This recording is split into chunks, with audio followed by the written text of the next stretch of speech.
Honorable Demba Ali Jaw abaraka bake koteke emoto nan King FM nyame 94.7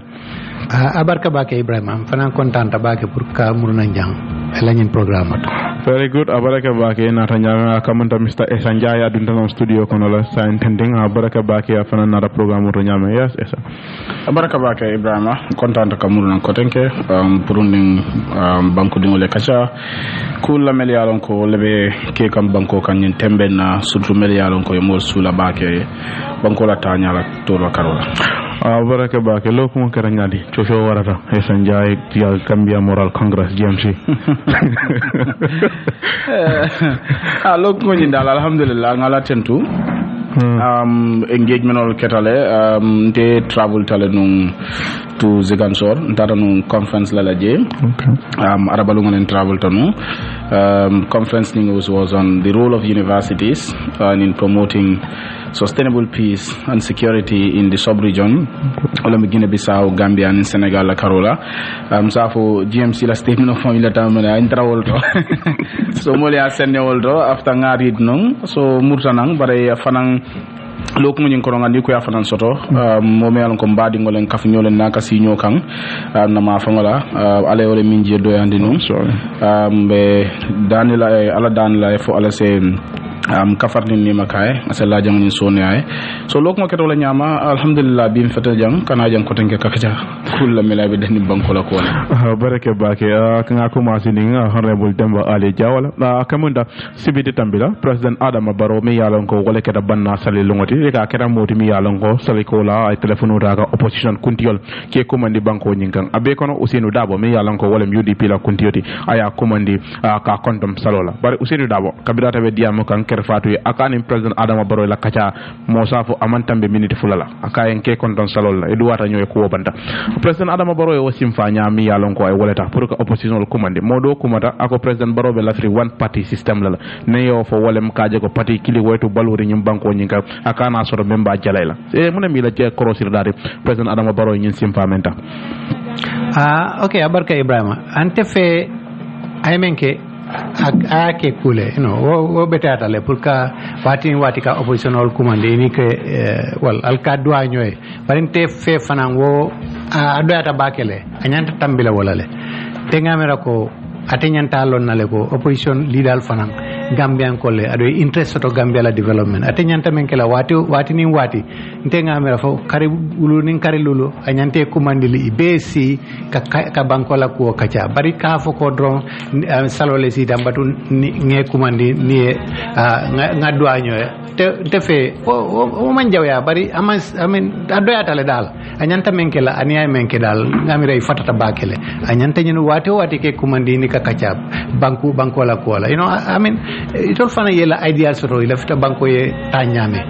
ni tol be sita yela ideal exchange isabe ko isate ma ko no fang pour ka banko tamande anyanta wole kala ntenga je wole nyama dal wa kamanda pour ka ya yida pour ka ki kontan salo o man jaw ya bar pour ki commande pour ye kata nyimo fende mi yalon amon common wala amon ke fende mi yalon ko adal daga ke commando kande ya fole kala fa president Barrow benyo yala me ciocio warandi mo jamal bi e ka manya kata ka benyo ya so ni ta ba fo kanko akamunda ni opposition la fakata ila pa militanol buka kontan pour que président benyo yamra président si wakilo soro no prani si plateforme clé nante te mamira president wanyanta nyinu lamoy la militano men ka foko kande nyanta president Barrow la election victory recognize ajani mo ngamira wol la diamo drone bari president Barrow fango nyanta banko la problème wala jibe la nyana la ala atondi ala militanto la diamo lamoy la dar wo sifa important tabake pour aning opposition leader le mit weda opposition leader yala iman son election la son ta election la de facto ka fome de facto atlemu actually Gambia la president weda nyinu ya recognize imare ko atlemu Gambia la president oti so nyanta wo president na fole dunna aning mole kacha da la manna la moy so sanding ite fe nim president ni opposition nyanda ka kacha mundam kultimi yalan ko wallam priority na opposition nyanda ka ben kacha no yalo ngamen fodron banko la problème o siatale adum oppositional fana yela ideal sotole banko nyanta tamal tamala nya wala na itoli fana yela patil form ila fita ka president oti nyamba ko sela ideal soto banko nyanta tamala nya me nyanta ire wala nya me so anyante kumandilale ay lammoy itol yela ideal nati ate fana yala ideal nati bajela ko wobe banko mako lale fang even man sakunda fa be mako la be banko tamandila nya tenga wala ngaje wala nya momo Gambia idea soto idea soto Gambia nyanta tamala nya me ado me nyanta silale ka wakachada yes akamunda modol bijemi yalon ko e ko president wala simfanya bela free reconciliation la pour ka mol murundi nyoka mol be aje kon telmo molti mi yalon ko kilimbaya wala fa ya sabu akata moti mi yalon kay comment roke opposition kunti yolla banko nyinkan amam mobula pro ya kata fa yalla mobile nyika ay commande ke kontak baraka bake Ebrima ngamira komen honorable Jawa ya fanyameng kabiring kumu diamo fotoko president Barrow opposition leader kolle ngamel lon kanim mel diamuta ama usinu dabo bol kono may fati but ngamira ker fati men safe wala may ko amanta comment la on that issue it was no echo I mama kande kolle ngama ning tombo njara accordingly tombo njara fanan mama kande o kolla ma soronu then citizens alliance they could not confirm fay fanan kolle bang but kabira kumo fotante men fo lem ko mata jawyala bari kuwo ku nimba jibe la hani democracy nimba tamandila nyanda kan na adol fanan jibe na tarakol na fengol mel yalon kon daltela na adol ni na dino to fanan sallungom fenete me on ko alabatu ngoleng bari fanan pour ka ñoo konton ka ñoo ziara hukumata je bakale surtout political nyaton kol ni wol site ko be president formé alon ka temu bankola alfalti number 1 nata sita ka be opposition leader call pour que kon don salon ngamo kumata bakele anim fane duwa nyoy fanan but coming dia fa nyameng o manyana ka ko kuti me alon ko wanyanda kala lum wata kilin kulati ngami da mayna ka telephone fangoti but it's important opposition incumbent to have conversation me alon ka be dending bankola nyato tala but wo fanan amanyana ka ko political party opposition leader be la parti la wafila wala be la principal le fankala pour ka join president kan pour ka je ko me banko doko la bandi ko banko doko jang kaka fof president we banko doku dol cameraman wala nyanta tale ko place o dila ide ke ministre wala ke director wala ke fendoti no one thing manu wajam fata nyolal ngamna ko mata and being any conversation between the opposition and the president ndala mira do come jaw nyininka muna bela ka priority for me it should be how to bring back the draft constitution on feneti me alon ko ay political party be sula nyim banko kanne ngamra ny election men tamita fang abala fa warta manyana ka carte o fay using the 1997 constitution so draft constitution en be murla na nyaadi le pour gajo kay gambela democracy bambande ngamira nyanta kala feneti me alon ko president so open dialogue ni yeleno le bari kabring draft ny defita efforts have been made ngaje ko Goodluck Jonathan former Nigerian president benu janne ka katakol ke pour kaje ko ye kankilinti ka constitutional nying Cameroon na bana murno nang so president sulo nyanta kala menti aning opposition will be conversation soto la nyaadi len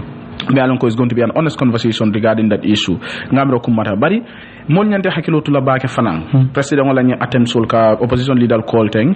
mani diamu abe muna ko toje bari kabira kitam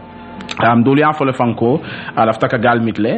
Usainu Dabo men fole m katenim president la conversation man tammi minute fula ko men ker fatu ya safa nyameng ye ñolo konton dora kayna doron kon telengi dingo kay adama leng ye ño konton di wato ñoy salola banta but then molta la ka fa fananko atekela surprise fanti ni mitta but ni mitta the government spokesperson ko president Baronim Badabo they will have a rendezvous ata mi baake ba sile be kacala te be kacala munalo kumata baakele anu nyanta hakilo to la baakele incumbent lañ tactic to you see political patronage or like political co-optation is something me alon ko ameta political konole andaka ke dola gambe jana hani jurenji jawara time benu jana anata ya jamala time wol fana benu janga jelo ko opposition figures were co-opted into the government jamme Tala Sirif the ball be co-op janne Tala Lamin Wajwara will be co-op janne me alon ka fanga alon ko ala strong critics so le moti so be pare barola nyin kolo ke da time wol fana me alon ko chocho wara bata chocho siata nu opposition la Carola ngaje ko killing Mama Kande ya fole nunko jani Mama Kande fong ngaje ko kabring election o banta Citizens Alliance la party leader Ismaila Cisse atata la president Barrow meet bobota je kare ko manto wala lokum fula ko manto ngamoy Mama Kande ko ala faka president Barrow jele o bota je ko tanke ngamo GMC la leader may fati ko ni yaji be mansa kundal mel be tamita gambela tari ko kono balora mansa kunda wole loi bunya da tele mu mansa kunda de mayon katel ka tama loi la na loi bunya so ni woketa ngana da president wo opposition leader call ko tanke abe angania nyi mumuneti ndol ma longa tela long angania menti foke kollo don ke konton salo la bari sali jamal tamita jang nana mama ko president baro e kolle ani ko ay ñoo konton ka duwe ani duwanyo nana manke but say na foto ni state to nga opposition la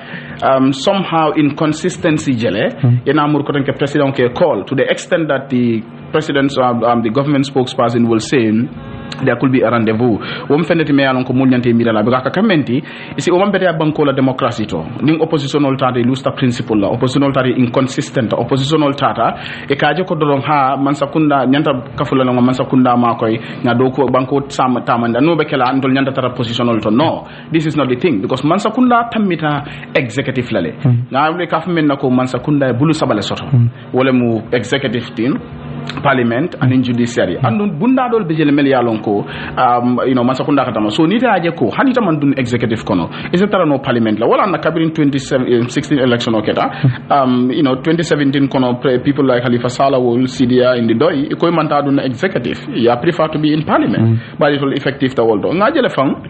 people like my party contested for National Assembly manganye dorong but so bajela ko oppositional setarano parenta ka mira ko fam la mira lo menti na jero menti wala ko ning election of even coalition min kata 2016 2017 political party leader manya nakata executive kono e be nyanta la parliament la barim parliament lam politique dulati survival ka kewolto political party ka survival to even after this election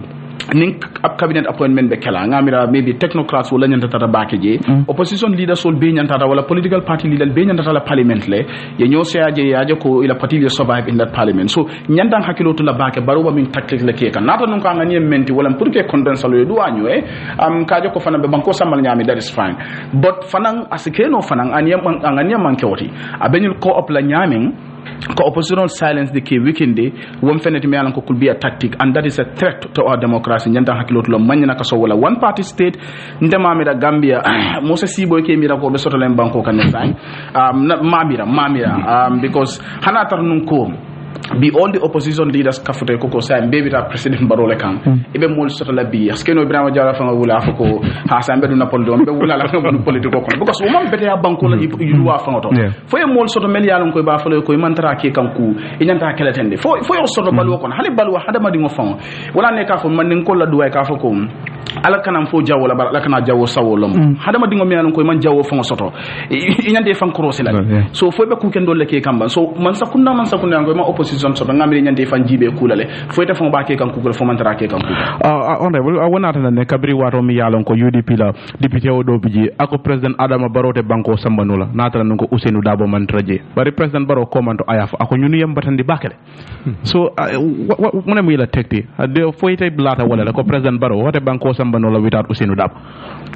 no ngamira o mo political dronet I mean of course president Barrow be banko sambakane Ousseynou mantra government right now and wo mo political bari SIM for drong I mean I think mol sa jibe ko president Barrow la ngani mo munati munan na nyinu commandi okay ntefe definitely aman jawya pour asignu commandi ani ñu doa ke I mean salot o even asi commandi ni si banko la ko kacha bari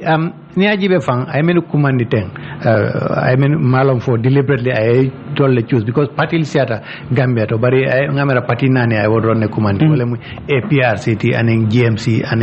UDP and GDC bari okay manna mama kande soto no telephone to MM4 bari wodol namanke Ousseynou Dabo to wodol be molte consider la as real opposition because okay I mean APRC is already in the government part of the government adu my party fanantol be alam abe mem fokan ko I mean ala sympathies with with President Barrow because ateko I mean isa mo fodrong ako it's the most law abiding government menu keta Gambia jang adu fanang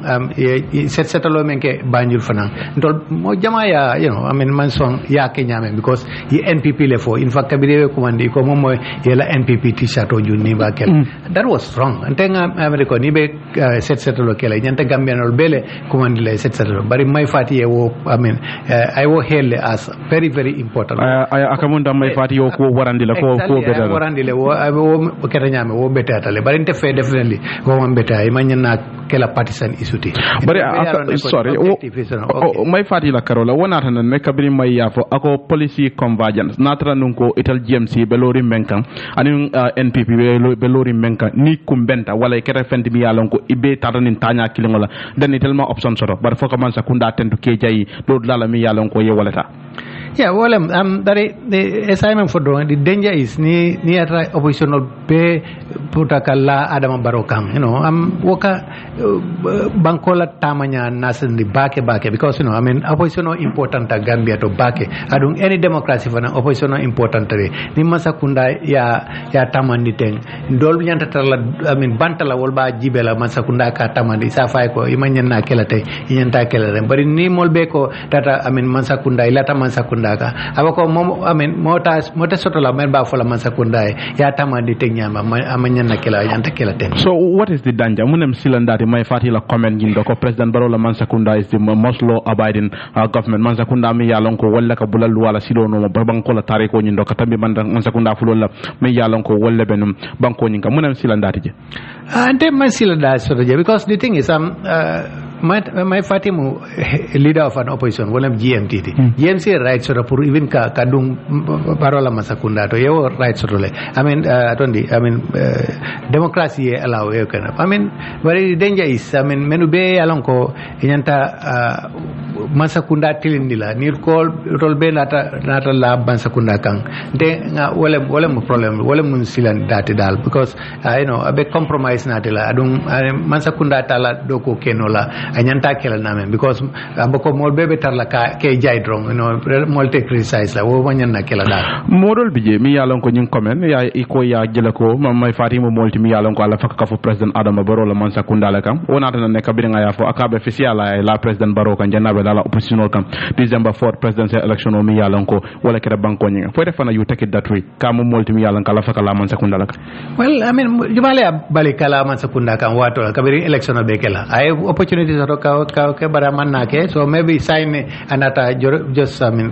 ka jibe ko anyanta kala ni man nake but definitely femma balika kenu kamenda mayla safero me yalon ko ay wala ke Facebook obita esa ako what Sanyang has done is nothing new. This is his job to attack those who say good things about President Barrow.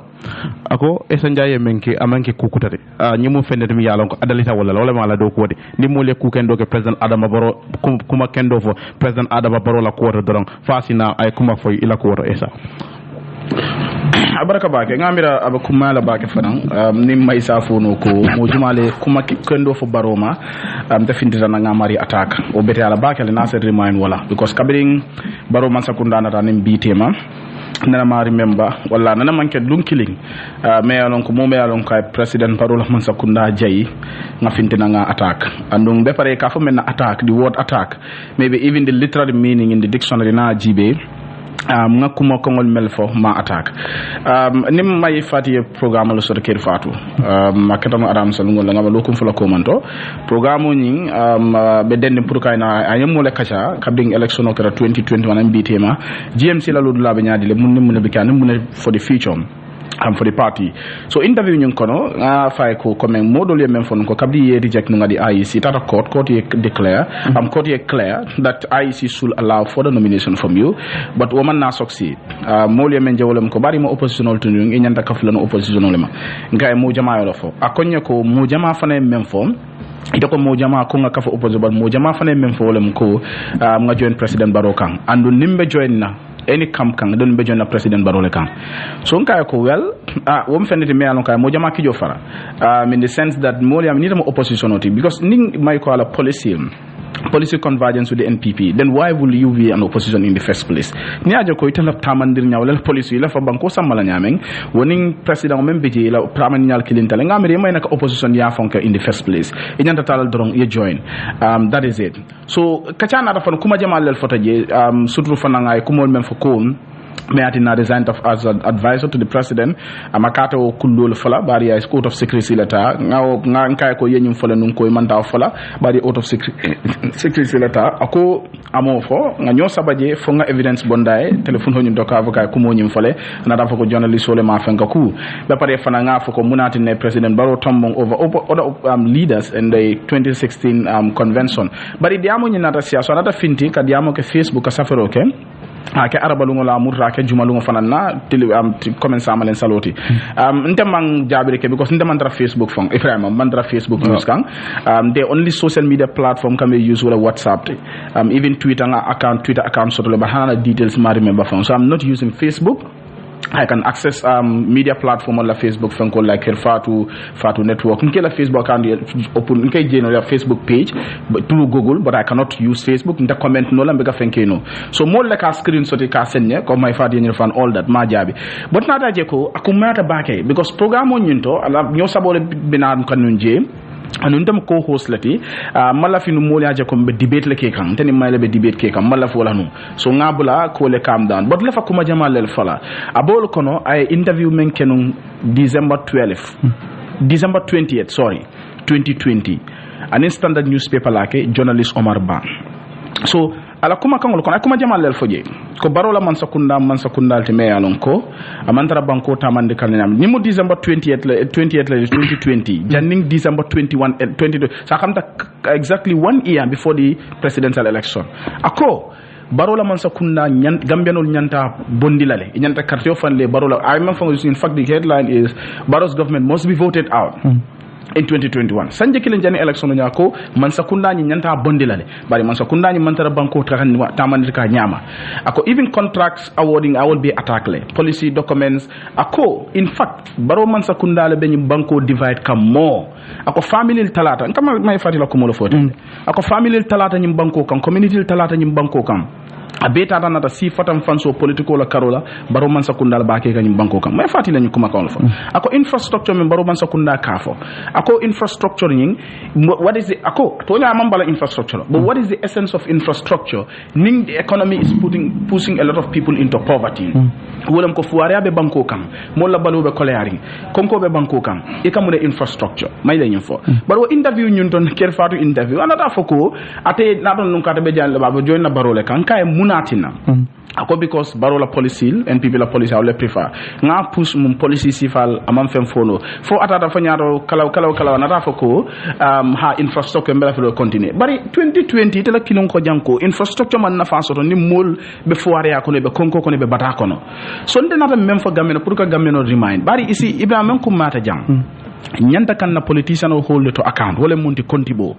anin ko to hold them to account amanya na kake baro damati bari la kuma kangol fangol la bari kuma kangol wala kana la bam baro la so nin ko ngana politician o hold to account amanke president baro damati anyanta kan hani opposition leader because nyul dol be je se keno mansati la sinin sama ni kata mansal de sinin sama ka kumol fa bi ye koy bi sama e wule ye fin sininding sini non ko bulu won fenati mi anon ko nyantan hakilo to baake na opposition na political leader la karola andum ada keta politician nim banko kan as far as nde opportunity to interact with you yakumol familial on ko nyot fadi mbe murun la kanne fo nge kontibo ila kuma kangol le kamel fo because banko tamito la Ibrahima mon la balu wala be banko la isi banko ka tama nyaming mon la balu wala be je mon la education mon la future mon niyo wala be bansa kunna bulu so ndesi la doron ka mol samana mol me yalon ko nim fengo fen diate do bi ya fa same falling in kana murun ka banko di wala fo nge hold to account we must put them to task so sorry right of me ako criticizing the president in the past on economic policies does not mean I can't see a letter say good things that I know he did. That's not been inconsistent. It's been honest and factual. According to Mr. Njai, I do not deserve to exercise my constitutional right to freedom of expression of my view. In that, I should stop writing and talking. Well, I hear you. Ako akamunta ka mansakunda la tamandirinya membe lending fankola karola purika wajalai. O ma ni ko nyaata do mande ni kukendo ke manya kafo amanke walen ko mantra lorin kukan mbemmenke ka walen purika to nyafo anin ka tonya sabatini wala ka tiling bari Mr. Njai memo Esa Njai te ay memfo wala mtamo molti biya lon ko banko la maral kitabo e mendina manya ka tam wala kampam fono andu men fana nyanta kam fonyo safero le nyanta kam fonyo diamo le nge moy le yemmen fo ani yalo membe ji yalon wato do be tubaw karen ngo ngala fika mol filindile mel yalon ko surtout man understand ici nte la kuma kango bay la ko amanke ko nkay na ko kana man sakunda la kuma kendol fo kana man sakunda la kuma jawol fo nko alota le non kunum December 2020 ako man sakunda baro man sakunda nyanta bondilale anyina fo amanke akole ko man sakunda aman dawoto ako nata no akole ko man sakunda be tamandirnal ga man beteya tenen anata biya lota ako ngajere ko man sakunda la tamandirnal falindale hanata no biya lota ko bi nimbe kafula moma be kafula baro wo is understandable. You understand? In the sense that kunum yajele ko amantara tamandika bari bi yaje ko be falintale isa fono wo muhammadi yalde bari ko kunum iko nyanta ka bondile bara be nyum kuja wolle ke ka yemen fo le nyanta ka bon ni danta ko mala ba kuja wolle ni danta wodo mo so understand bari ko nyanta bondilale e murta ko dange ko wo kunum fango bilo de ko wo kunum nimbe joina mo kambe joina tele kan Ibrima hakilo imira doron fo inconsistency bentino famantaraji naro non ko le bilalo ra ko wel bi ni be kafula mo be kafula barolo mo so understand what is the problem so aka même fanam fo wolem ko because nga comment ja ko GMC as a party ese kuma kango nying nta fonu la may la sa fe fo da GMC la bari to le abol ko GMC la sa fe bari kuma ko ni ajibe to quand même fo attacks ndama may attack nga Gambia no le remind ngi hakilo bulandi nyim mo lay kuma kango le mel fo kunum ani biya mel fo ñop mo takila so manke attaque so ni nata jibe la statement o fankono nte disappoint men fo ye fenna fo jeme yalon ko ay nakuma kanol bayle bang pour kan nakuma kon fani yande ka fo ko yenyi mem fa manke toñati nata no ko nyeko yem mem fo ka fo ko maye na hara amanyim fo kunum amanyim fo bi yenyi mem fo I can understand but ni na statement o be ri ise fenjele jeme yalon ko ay nak statement ol countale so bala fa wada be pare kam mem fo fanan ko modol be jeme yalon ko naton non ko may kabe join la patil la kan then with a problem soto lola okay maybe out of selfishness some people maybe it a problem soto lola but kabe join na baro kan but well fanang they have a right yalla me ane they got it right because ning atar non ko may ko kunun ako barola mun sakunda man beteya anata bi ako barola man sakunda man beteya hani bi wala ko bi mbe joina opposition le kan mol saje ko consistency la biye because kunu ikanyanta bondilan man sakunda nyanta bondilale ma foko ya foko man sakunda mbete ya bi samana ya fa be daro man problem soto but nimbi ka man bete ya ite join na kan bi en samana foko tan ko anyanta bala jele samana ko nyanta join na kan so iba jele ko nim kunum e ko mbe man sakunda nyanta bondilale bi na te ko hani mbe join na kunum fango ni work opportunity be kunum fango mbe join na te man sakunda kile wala kan then womel be alon ko be other side ba fale ko ya inconsistent consistency to so kuma ntaka men ke do ngamen ke doro wolem ko ay kuma ko mel fakunun anim bi nga wala itandi mola pour mol ya lon gamel ngamela me ye demi wolem ko nyimu kulete me alon ko mo jama malon ko baro ay may nyim fale num so kam ta doron it's kind of kablinga ko ni expose doron akam ta mol ya ko doron nyimu kullo balati me alon ka fintindi na ne so akoyate but na don non ko may opportunity di nice fula a fanya ko fo ngam mem fo ngakuma ko mel fa kinim fondi nya fanya ko yimangu to nya fa jam because kabinte ma falan ka quote le directly anu nga source di la nga reference be di interview ñi nga aka lu jumala ani newspaper wala media house jumala ke ani journalist jumala fa yake ngol be bondi so ngami da ko fan ya to mankal la ma ata fanan honorable mune muy la opinion di on this yalong I think maila criticism I examine foka wati aka mansakunda attack or something because ntengela interview la moy with Kerfatu adong aboko mai amang esalo numbake because akai ko journalist adu esa manke journalist no aboko amalon num amalong so how ni say that aboko amalon numbake because you know what mamera fair ta kafoko esa ka opportunity ta ka masakunda attack wati because I mean I tandi je ko esalo wolun neto I mean maybe ayato moyle bari wolun ne alon nako nyim esal to amanke journalist because ate amira ko journalist ole mati so ngamira dal SIMM for there is a little bit of inconsistency. Well, of course, I mean that's not unusual. Na politician sometimes kanying for teng B is soma is offending for, but SIMM for at least is important pour ke hold into account. You know, pour wate fact check dal. Yemen for B next time round ni tonta round ye offending for molnyante remind la yine for kunung. You know what important about at least next time round politician will be careful la be même fola molle dal pour ka fo drone just because la fita nying okay sono keta batunga nyim fo then si tambino ni jenna next time round si fending fo ngamira mol nyant tambila wo era to dal Ora kamunda nimbata wokaro nyina hani bi mi yalo ngo ala misalungo president Adama Barrow komando yafa mule interview to e komansa kunna nyanda mana pla wala ke kewalti yafa Gambia dingole ko OIC mamira nyina mbakino president mo molti mi yalo ngo amurta tola wakata wate sudun kola kabirin ala minister kuto men ka jibero ke do ko wala karola wata murmuron president nata ako do ko mi yalo ngo wala be silo la karola ata jikala tetala wala waya jikala tendila abe hata jito biton kuman la yajibe am detol be mintola même problème wolde yani ba jaran wala nyame mune mu la tekti president Barrow men ko bar hanu bi ay lord la bambande ako OIC be kala Gambia jana bayri political will bi jela wala sobe yabe man sakunda la karola te gamira Gambian ko bebe duala alama OIC e kijang, you know, because it's in the interest of Gambia pour nga such an important summit soto Gambia jang mari ko be tamaka nyame definitely man o possibility je well I mean fen fulale sikeno killing is I mean sounding instead of 2022 yake 2023 or even beyond. I mean what's it possible no? Or the other thing is samba pangu doto you know ni la vitakela 2022 but Gambia definitely unless and Franklin do finance keno wala mu isi somito kero yatra project all mampare because nim project all silo jeng batting hardin highway among possible jan in December si pareno that's not possible ado iko 5-star hotel menyanta I mean luntangol jandi la fanang hani sai mala foundation stone lo I mean you cannot it hotel wo ni sifa hotel dadala ikas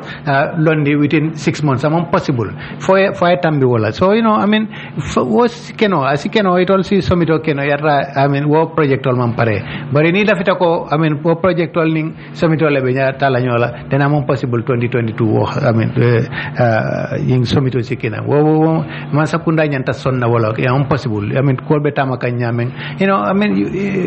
hanibe third class roads kila fama eta bandino la nyim watin kon bo saying ite amira president wala statement wala kuma kam mi yalon ko wala is it aya fole pour ka banku dingol la jiko warandi ala karola kam mo jalay me walantuma ka jikla te witande do kulal la mi yalon ko wala be wasilo nyin kam pour ka mol nyama bo ko wala mi yalon ko wala be kere wala aya fole pour ka la commitment yitande well abe sikenoje as possible no abe Gambian kol kaitan de jore ko man sakunda siro sanyin koto bake itol be hata jiring nyun koto pour project wala pare pour somito cike bari asikeno asi possible no fananko wala be kere maybe silol because be wato men you know be samale kono adon sirda sama kono amang akoleta bakele you know akoleta adon fanan asi possible no fanan ya contract all di menula imang qualify bake pour ka sio dada wo be mo possibility you know I mean bari definitely te sonta wala le ko amon possible in 2022 ni project ole bam wo ntawo ngaw fole adum itol be nyanta sonna le ko amon possible ni atra somito be atekeno la ni project ole mambam or somito tekeno la 2022 kamenda esa citizen alliance la president mi yalon ko fon wala be la parti ni ko memo la national president de Dominic Mendy aketa moti mi yalon ko aye fonyo ala makamo mi yalon ko wala babulu wo parti nyinto mi yalon ko wala citizen alliance fonyo letaro mi yalon ko wala pondira akola parti be deta ko wala soto ka membe dendi lanno la ko wala anu wonyama fan ila parti be loring e wala e lota men kan ikata multi mi yalon ko memo ila lontan kawde e jenketa way karala wala fongo ya sabo aye fonyo ala makamo mi yalon ko wala babul barate fonyo pa ala po makamo nyindo julay karotli woro menyen sango mi yalon ko be wala kono julay karotli tang ani woro citizen alliance na rafindi tam ya itande ko na barama ba mi yalon ko wala Dominic Mendy afela aye fonyo la place oto abaraka bake Ibrahim ngamira comme be aji nyamen kunun Dominic Mendy resigned officially from the party well officially keta wenati, it could be 6th July because later was dated on the 6th of July. So we can say officially I resigned from the party because I later on submit party leader and presidential candidate Ismaila Sisati. So I resigned from the party. I resigned as national president, but also I party nyim fon bulale. Bari ngamira akumara pour kanyum fanan senali dolma. Dole amra ko I resigned just as national president, but he's a member of the party. But Dolia Jameli Alonko later you read clearly as state loco, I resigned from his position as national president, but if I party him from Awalamoko Amanke Party Dimoti, Citizens Alliance La Party B, Safono Dominic Mendy Manke Party Dimoti J. Dalilo la I meant for Amanta in detail to tell us specifically, bari ikaje ko kuma kong nyinto wala leta nyinto surtout ala kuma do beja ka foda men ko I hope that this will trigger an honest sense of how do you call it again, an honest common sense of honesty in the party in terms of leadership mila party nyunto ngamira o kuma ko nyimbamba de bakele ni se remind no alo kuma ko nyina exactly amen foje so akamta doron ko membe keri wala ko lanno le mantra parti nyon kono in terms of la principle atala jeroto parti nyin lota kuma kan long kan men kan woto mantra je sainteng kamta jikala tewna la karola walatina at resign from the party so mfenete me anon ka silanya warata mbari comme même fo kan do opposition la carotte so ni opposition le fotata ni state to me anon ko tol damal fangol bakala nyola surtout mo kasi me anon ko national president namati aka resign from the party imali akabara I hope that this will trigger an honest rethink of the sense of honesty in CA. Walem ko ininata pro Citizens Alliance la ka honesty fanna male ka fa honesty nyadi man ka tiling katiling ifangol dam mal kono especially within the leadership mira kala decision on to resign from the party will help pour ye miracle abala fa warta in the sense that ning national president fin ko nga fa nyamen ko abeda hala ala place nyina amanke ku koten de foka fa ko lanno le mantra party nyon kono especially with among the leadership for party nyin alota menkang sarto menkang idale jo ko bo deviate kan yo silo nyum bulale mom fenete me alon ka silanya wata opposition la karola men fane ya fenka wolem ko mo se mirano ko kuma hol fintita ko jannim presidential election o nying bari kabye Citizens Alliance nying IEC reject ko to contest nola idada le pour kata court kay fan clear idada non court ye clear ko IEC will accept for the nomination from them. IEC man accept. So diamonata sia Citizens Alliance for the election contest la for that contest la. Benga lon ko tumo wato de batale. But I remember Friday ye told court declare the IEC will accept for the nomination. Then wo loku nala sibiti lo ngol nyanta kala carte fa nyindi. Wato nyin tetata. Minata je ko te carte fa nyingi to contest no la IEC man prepare for in fact to have them on the ballot. So diamonata sia fo nyanta mol endorse la bang fo may naka mo endorse. Now endorsement on yunto inata ko finally inata diamol ke ko imanta mo endorse la sai imanta party endorse la ibo neutral stance la tara ndebe mo la ko mel ko nun ko I don't think that is ideal especially if you are an opposition nitabe opposition la karola andi yaje ko itoko mansa kunna la tamandir nyanyin na mambetea ilafta ko mansa kunna nyin na faling ngamida bi na kato asedu nyawanyang e nyanta sudiya la opposition la dan ka sudiya incumbent nyinna na nata men jewolem ko parti nyinna karola musodol sotota padi ñing ko meltate president Barrow meet state house natalol fintita muliaje bari pati ñi nara men fa wolem ko o mankengi pati la standsti pour yeta inin fenko ye meet how do you call it president Barrow meet o manketo la standsti munu ngono dara fa fatanke ko party leader ñim fa wala presidential candidate men kala Dr. Ismaila Sisati ko ay president Barrow meet le before the election ya deny e ko manke beje nataje ko after election December 28, if I can remember, 27 or 28, after election, Ismaila Sisati nata ay President Barrow meet. Wonata lo findita, Ismaila Sisati fangolo natalo nyum fintindi, asafeko anim President Barrow meet tale andi kacha jamal lelke. Now, mon nata ñinin karo ke fanan. In fact, Dr. Sisati confessed in an interview ko ay President Barrow meetle at that point, but because very Alkamba times la seni marena wala ya savenu commando ibalanta bar ñaato isonta ko ami so kamda yala meeting nya kamda mutum fulala keta wala before election ani after election but before election you le deny ka manke andung kibarol nata finte ko pour ka la fika to nyande ko indeed mitle but after election be o jele barata fangolo post ko ani baro mitale kuma jamal le kaja bari mol nata fananka ismaila fana remind comme nga beta randa dan kam men fo pour na politician ol ke careful bake e ka statement because be social media jamalo kono be technology advanced tale e ka kuma kango fo bi ni damata jam maborine okay so another more nata remind me na wala ko around 2020 I think I suffer kenunko for 2021 or 2020 I suffer kenunko president Barrow be election regularly wala ba sunyalale okay so ni nata ko tanke te ko abe election regularly election nata ke itata ya congratulate ya jay comme ay election winde sonda winne bari to ko kunun ka be election regularly so for ita kamta don say be man sale endorse kan congratulate ka me alon ko ita la mira to ay election regle men ka election sunyale akamta man sanyi membe sirinje amanna silo la je andu be kafu kam pour ko man sakino ni endorse ka congratulate so inconsistency nata de ni bodo to ko tanke mol nata menje wolem ko idamal dunta nyola bari ko patini moto sabadilal no pikopo ko mol findiral no yow ko no woni fana andu ismail kata docteur ngamuru je ko tanke kata president Barrow mit même foton wolam ko e ko kabira kata president Barrow ni e damal dunta nyola to next tender ngamira one of their members called Abdurrahim Diallo atata non pa modula fenko ana interview soto nje won ko même findere je wolam ko ate ko kabiring ismail ka president Barrow mit executive nyima endorse it was not an executive order or endorsement for him to meet president Barrow but Citizens Alliance not statement of bondi kaitan de ko woman ke toñati e ko kabring Ismaila ka president Barrow meet party nying Ismaila Dominic le consult as the national president where advice akay ko nim president laftan mo meet la itole men fo mbolo fokande wo president na la fa banko dingo banko ni meet la se meet nole ito lokuma konto bari na jibe man Abdurrahim na kumo ko nyim faniyandi ka foko executive meeting man soto because ima fo the statement nyunde ma fo at any point ko executive meeting soto le pour ka endorse pour être president Barrow meet but akam daik même photo nyalen ko executive meeting man soto. So it was a decision that was taken me along ko akam tania koros ya kis bake pati nyinga akam ta man dia mo be pour être president Barrow meet être president Barrow meet inata motol ay motol fana na ko fo ko ye motol dile anu Citizens Alliance ya deny la ko motol man di tolla so inata fa ko wolen ko dol ko evidence findita ko motol detail indeed ye motol dilale so mu kullati me alon ko Dominic la resignation nying akaytan di ko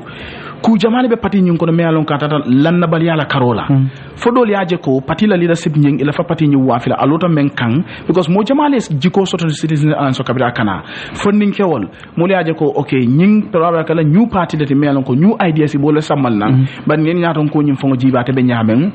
din dungole mate ay londo soto ya understand jiko be nunje so nim fota nang stricto ngani sifal je be pare fanang men na ko wol fongo jaw yande ko tanke ila spokesperson ning men ketande ne Freda Gomez abe nyim problem mo be kono kabila de tanim bi I'm not aware intela kabila ndemel londal I'm not aware Citizens Alliance finta daming a statement of bondi kafoko nene be nyimen ko comme ya arrest nyamen ka defend that we have not seen that even though abe menke ka be do ko nke ka manke Citizens Alliance do kwoti it's another thing but of course he is a member of the Citizens Alliance but also executive member and spokesperson in fact Ismaila himself Dr. Fango Momoltimi Alongo covering President Barrow comme ya fa nyamen kabira ganjeta carte fayola anin sandima publicly anana man fintinam puruka kuma man sakunda la tanya nyinto akamunta mo jamal bukaje public space bankon ha mo jamal bukaje public space to o fanam bebe jene moli o fanam be krosi ko something is wrong somewhere but ñoo mo ñata ko kilim fana understand na you know Ismaila Fango Sanyang is back in the university for it so ibaje ko saying is conflicted whether he's a politician or a public servant fo moli o to fanam be jibe koke but hanwo be tela jana so mol be men je kan ko la hanata non ko be university la you might not speak in your capacity as a political party leader but you can speak as a citizen, you can speak as an academic to critique or criticize the actions of the government that you think are wrong. So nene na case nyimbe nyaming man pati nyinja findika diamo ko nyina so be atinda ko mod kamila ko lanna bali yalla be nyim pati nyon kono akamte be sobiri nyola le ko modul be nyo bitre kan pati nyon kono ngamila wo responsible tabake Dominic la resignation andu comme nga fa nyameng asila nya warta pati member ko Citizens Alliance nata science you know e kanyin si façon national president nyin resign from the party asikeno fanang be more resignation la jela and wo bambete party nyunta amambete oppositional fangoto banko ka akamunta Citizen Alliance itala press release mi yalon ko ye wala bondi membe den de reaction wala mi yalon ko fa wala be den damlik la ifonyo nyina kuma kan obije mi yalon ko ye wala fa ko the difference in judgment perception that led to Mr. Mendes decision to resign is regrettable coming ko akamunta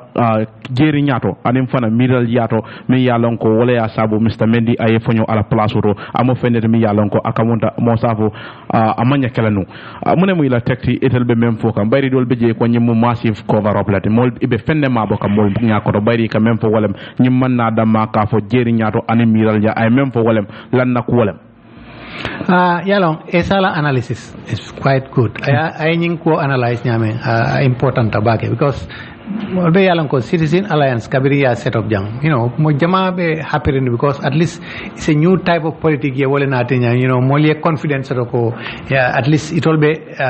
political play la nyame Gambia ja bari as kabirin molyaje ko kol meta teng den lana balia nata dung ikonodal itol konodal because yaje ko tolbe ya moyle ko kabiring Ismaila Cisse and President Barobe ñoo jela among party endorsement executive la endorsement sort of follow janne bitaje maybe afterwards kabiria tata je fa banta nata nata lol bondi social tata I mean party involved je or something so you see wobe lana balia nati and I'm sure I mean Dominic Mendy resigning from the resignation from the party aboko wobe yeah of course wobe yala I mean akamunda interview do je mi yalon ko wolem Abdourahmane Diallo ay menke no membe kiring ayafo ako kabirin ke musul ben ñoo bajo kan be ñoo kafuka ñoo mobilize kan ko yekata president o mitlanu atayafo no ala kuma kangol kono kabila be tumirol ako yafo la groupe wotol ko musul fele ko yekata president Adama Barrow mit bare dok mi yalon ko wolem Dr. Cissé atayafo le no ako e ala bula I will handle the situation only pour yeta state house yana natalul je musul ñim fintana yeah problem was start yelero because ni musol tata je I mean Citizen Alliance toyala kata Barrow mit ni la t-shirt or Citizen Alliance t-shirt definitely mo ba fola ko party le tata I mean party endorsement wala tin na tata Barrow mit because ni atra imang endorsement from the party executive mamera itol fanam de I mean be hanyala ka t-shirt CA t-shirt all dun kata President Barrow mit ka foko itol nata party toyala I mean ngamira wobe problem nati party to dal adong assignment po as possible no fang I mean multi resignation dol je party executive to because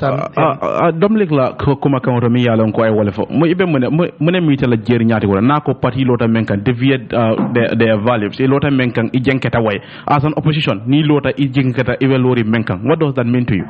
well it means ko Dominic mang atra happening Kolkata manu nyame atale as the party president because amengomen keta party to as the president of the party atlem ultimate responsibility of course Ismaila Cisse is the party leader I mean the flag bearer of the party but Dominic as the chairman or the president of the party atale ultimately atle responsible for the day-to-day administration of the party so ni ata fembe kela je melon ko aning atea mira nyame o atela principle be nyame ani wo mantanyola then of course I write sadoka wo I wole point out ala later to comme ko ka tama nyame dal aboko ate man kontan wala na yabula modol bije pour ka jandin December carte fawe sila ngamenje wole mo jamal fintan nan kila hamo yitandi ko la faka party le lo banko nyinka bari la cross rofe most of these people are they really prepared pour ka oppositional ti banko nyinka bari Africa pour ka oppositional de aman sonia ko di kuwol bijele anim pa ku ko tengol bi yalan ko wol silano e kande natara nun ko e preta kelo man sa fe pour ka makamo nyinde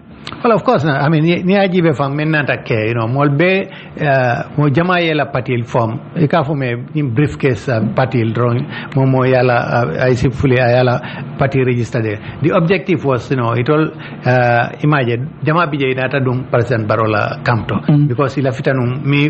barobala niya winter na la government form right all fana ye fending sotoje so wala mo objective definitely there was no genuineness mo jama bije mene kabirela party form amanke ko itol la fitanum ka banko win itol yalo ne imam possibility tije pour itol gagner bari la fitanum itol fana katra ni be control kele itol fana yetra control to wala na dama bije ibe disappear sa ibuke to moy fang Community janni mbita sort commercial break la komando nga kantano janne dama yalla ko vice president ya faleno fo Gambia ye kamunda foreign policy ya sotol ya faleno e ka men commande ko executive kamunda foreign mission Jamal Bije mol men yalla man sule la banko nyi ko wala sambaje ko take president o appointment do ke dama yalla ko memo accountant general de ayo bondi ala makamoro abakela ambassador de abetar Gambia to yalla America mune muy la tekti on this development ñing topic ko ñu ko mata nga maybe ni mbona break la be continuer la ñim mo fenete me alon ko gambianol ngaminan ka jutu jela bakele anda ko mata bakele wala mu na foreign policy na foreign service it has turned to be an executive dustbin ko nga fa jang executive dustbin in the sense that mol mel yalon ko akam ta man sakunda man sulela e ka wala samaji and mol mel yalon ko to nyato Ebrima be honest la jang mendalo la kam pamel yalon ko imam londo soto ima karanga soto ima fa afahamu soto ima makamo soto jama be ji ma fa bede ngol be jebelan ko londo be bule bar jama be je ko wolle fay na foreign service to ngajela ma me mel yalon ko nying president Barrow la ñing melka bulano ma baake atodu ñing advisor teng fa la ñu na dul tola siaka jara I mel yalon ko ye fay de dol fay I just don't get it I mean political China and Saudi Arabia dol Saudi Arabia wol political compensation it sama koy tola ñina te tola fabu be kono le ani jumalen ko ten siaka jata alkali konte exactly ngaje fatmata jahumpa to South Africa I mean these are a political compensation ñul be mu walti akam dal doron ko kam fo mole entol Fafa man one can understand because okay maybe Londo nyimbabu Londo ba mafa ko Carola foreign service la Carola but maybe safa ko no maybe amanke modi fana me alon ko afaraman sabata ka president Barrow support wo nyama mo saje ko political compensation like but even with the people like Fafa nyanta ka jibele ka cross baake in a level of understanding me ni na foreign service la ko but in sa understand no maybe will mu fair fankolti assessment but then some of these people to be honest I mean I think the president is just taking us as a joke I mean you cannot appoint such people I don't want to use certain words but it almost if al mudanuleke appoint keke ambassador turning consul keke foreign service I mean what are you really telling us Gambian ngo bankol team and dolbe mun interest la sort of to achieve from them ngala example di jan last time ko even Senegal. Now, ambassador to Senegal, I mean, it's a joke. You cannot have somebody, he was at the university as an accountant general, chief accountant, bondi woto, minister to youth and sports. All of a sudden, bondi jereki some ambassador in Senegal. Senegal ka ambassador men somebody, seasoned diplomats. They have served in different parts of the world, different international bodies, because Senegal knows exactly what they want with the Gambia. But I come down to the malo lafta menna in Senegal team. Malo lafta men na nimba ko kotol tema woy na foreign service on na foreign policy put at stake and maitan wolam ko comme vice president Badara Juve même for nga foreign policy sotole yes but foreign policy in fast strategic Taliban wala is going to achieve Gambia help because foreign policy is all about national interest it's helping to achieve Gambia's national interest is a question to ask yes akamunta me yalon ko wala kada America modulate me yalon ko akumaya ta bake banko Jamal Bije kamunta ni kamul sambaje ikala interest Jamal Bije si men soro no ka bonan America bulu me yalon ke ka sambaje akempeta ay londo soro bake membe dandi na fulo la tanya la Carola bayda kera accountant general te jandi wo ay maka modul mara ministry of finance pour ko wo samba atani dinkraji non ka menji wala Gambian Jamal Bije dol ka kara University of the Gambia dami yalla ka political science ni ba karanga international relation ko karanje fuy kata banta eka international relation karanje me yalla ko wala banku ni banku tema badi ya iba samano bari kamunda president Barrow la man sakunda e kamenke wala ndo hulal men be bulu Jamal Bije ko wala samba keke fo diplomatique wala ndo keke diplomatique bantala bankol ka nonte of course America is one place but yalong there are very important postings I mean Washington Mukilineti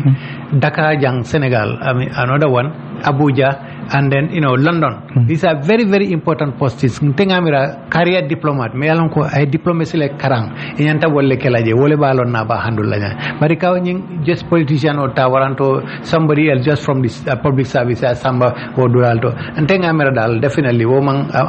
amanke seriousness on our foreign service because I mean career diplomats wol ñanta very very important postings marala and Washington Kumar Ebrima, see, ninko diplomats, mol kamera ko niemo samba ambassador yala. Maladoko olen kata office kana atinyanda ma understand olen diplomatic protocols. Diplomatic protocol is one thing. You see, in diplomatic studies, diplomacy is the tool to achieve foreign policy. Now, foreign policy is broad and complex and it encompasses a lot of things, a lot of issues. Ambassador role to represent the country's political interest, security interest, some economic, depending on ikata banku jumala kang yamung interest la sotaji. Maybe nikata banko do kang, well they are experts in security, whatever the security area is so complex and so sophisticated, it is maybe yemo samma je me alon ko could help in achieving that dolbe je maybe men soto je wala economic interest wala soto je so the interest ka difale so an ambassador is not only there to understand diplomatic protocols comme ha ni tata banko invite me tata ceremony la teng inyanta mala nyaadile wala yemung immunity because ikaje ko sometimes from any immunities they have been given to diplomats by the Geneva Convention of 1961, the Vienna Convention rather, on diplomatic relations of 1961 and the Vienna Convention on consular relations of 1963. Dolbe from immunity from understand. Well, at the diplomat dolje they mess up. Ngaboy janna ko Russia we had a diplomat me alonko a problem was right. Ngamoy janako in London there were some of our people diplomats made a problem was Senegal just la for deputy ambassador lambama issue sotaja. So sometimes menka ka wala ko nyimol melkataji bika faham fango diplomatic immunity fango wala lual mel yalon ko be dendin diplomats la behavior la e nyanta tamale nyanta mala nyam ibuko lual fango do isi Ebrima mom yalan ka bika kayto fon karanno abika did not understand. How do you expect that person to even know nyanda malate na manyina kamate? So aside from that, the complex issues, the interrelated complex dynamic issues, especially world chain yamming, you're talking about economic globalization, you're talking about cultural globalization, political globalization, you're talking about the effects of climate change, you're talking about advancement in technology. Banko fo mol be yerka mol mel samman la fo nyim fahamro ni londo ni competence be sotale ba pour kan issue analyze no ya jibe fanam be banko ila banko represent no jale fully well. I think this is a question that we need to ask ourselves. Anu naman sakunda nyande is serious with our foreign service. I think this is something that banko ngol gambianol be nyante nyati li nañ la bi man sakunda hold to account ngala no ko president ole sembo soro kamol appoint as ambassador ba ñim fenete mi kon sa fali no na luwal fankorale ba ñaaji be hani American the Senate is scrutinize the people that you appoint in foreign service. You don't just come as president, you appoint people like that. No. So we have to change even our laws in terms of appointing ambassadors. We can subject this to parliamentary scrutiny. Parliamentarians can scrutinize the appointments of ambassadors and certain individuals. Political patronage or compensation. Alright, ngara sort commercial break la ni murtana ngatenta dameng dame yalon ko komando honorable Demba Ali Jaw man sakunda katambi ni PMO la ya fo mo keme saba mo tawara wala anin kilimi yalon ko mo public health officers wala no official wala kera multi yalon ko ye sindi iko tita do ko wala kare fula wuto kono nyi lokko ngom boda men kono kibaro finda foroya bala ya yitandi loke kafo iko letter osafe permanent secretary ministry of health ya apologize volantuma ya bolosey mone mi la tekti on this saga mi yalon ko wala beden public health official command ni hakilo ba kay même quand même fo walem iko tel basulari la alawan solla wala ne isira suwo kono ngante ngamera kol tamata jename amanna wanyana tamalo nyama I mean public health officials are very very important part of the health sector particularly when it comes to purka dindingol immunization and other things purka will be all that large number of public health officials ke be sindi wo nyama ngamera dal mistake o keta somewhere ngamira Minister of Health nyanta menkela nyante negotiate la pour que diplomacy tamandi je at least ikane sindi wo nyama yene inesi kacha dal ye takor fenna pour wolsi continuer la do ko la bada manyana futala da menta tenga nye wala nyama dal. So is it fair to say ko nyanda ka PS nyanda bolo selal kabiri ko ye sindi suwo ko no karifal nte fedal no awako yanta union le soto la okay waranto ila association o ngamira ila association o soto ila association o le maybe nyanta ka mansakunda engage ka ministry of health engage in yeda bari ka safero ke ka foko ye bolo say minister te mamira nyanta futala woto because nye woke dal abako nyinu te respect la koteke adun ni dol fanange problème o soto ni ministry baby ministry be wo lonya kilingol tala abe wala kala pour kaji be ko nyinu fana be emin be bol tondi bina bolo say ma o sompi so amera wo mistake ko te fe dal yedo ko ke man sakunda kono le industrial action pour ka si ka balamba ya ke kata do ko wala foyte amera wonyanta waran la pour PMO ya foye ko alias yola ke suko na rakama mal sala pale si tilim wondin kilingal tambita wala wonyama say ndam bakuluro la kan karifula almanta do ko wala andung alta jo fana sodal na wala tan ko I mean unionol menu sambo soto aman Gambia kono ja ni ata obe kere nun ni I mean health workers yela union stranding soto ten no man sakunda te wo san soto la kafo ko alisi almanya albalanta kana do ko la be nyinni la bari abako wala man tra caring Gambia okay yela association soto bari association abako iman sambo soto pour yela I mean atondi itol la vitamin na ya soto no man sakunda bulo abako hani science sembo be man sale bulu itol la vitamin na be wala kala because salon kado ko soto Gambia kono problem na ni ete bayila do ko to maybe be mirala ibina dimba sambala nyama wala be problem oti dal yes esa mo ne buila tekti on this our health sector e baji kan nyadila fabita kan kukele wala ntuma kenyal bije nyadila o kochono sembo warale na health sector baje kan nyame ko manke health expert just korosin bi ngol kamel ke be nyaabe benna banku kan be aja ko although one can say probably some improvements in terms of trainings if you talk to some people be ko do ko health sector ka fa ko in terms of capacity building